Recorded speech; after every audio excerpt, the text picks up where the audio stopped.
you very much. And she said, no, it's not from me, it's from him.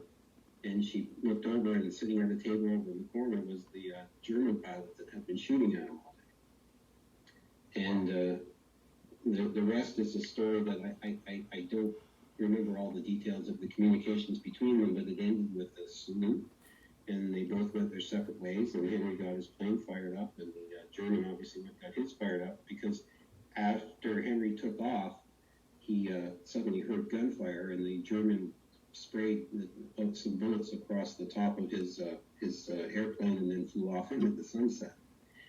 Henry was lost.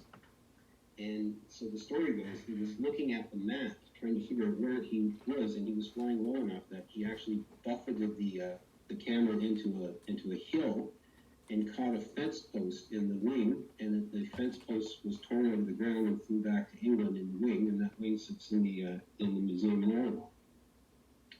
I feel like I just told a David Hawkins story. That's a very good story, and it reminds me of it's called the honor among people in the military that can overlook their national differences, understanding that both nations are lying to both pilots.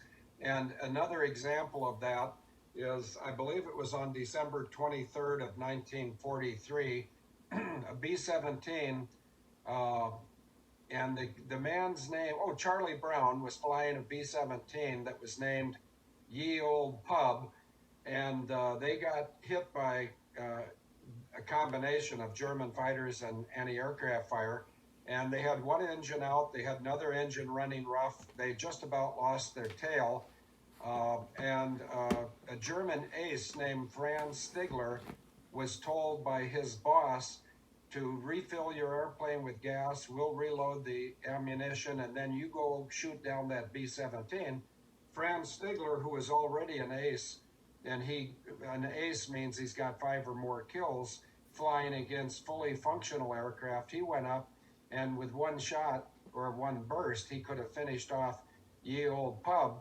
But when he saw how bad of shape Ye Old Pub was, and it was up there by itself flying slow, Charlie Brown, on his first mission as an aircraft commander in the B-17, flew up alongside the left side of the B-17 and did hand signals with Charlie Brown, and basically said, I can't believe you guys are still flying. And then he saluted him as if a German ace could respect an American pilot on his first mission on Christmas, roughly the 23rd, I think. And he saluted him, and then he turned abruptly away from the intercepted B-17.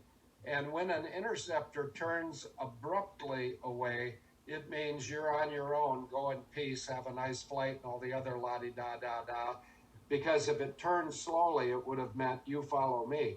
So the Franz Stigler and Charlie Brown encountered each other over the German skies just before Christmas of '43, and the punchline is they ended up being neighbors in Vancouver, British Columbia, and I am confident someone in the chat room has already put the stories up. But this is what inspired me. Yes, they have put pictures up in the chat room. That inspired me in March of 2015 to go over to Germany and explain to Germany that Andreas Lubitz did not kill a bunch of people.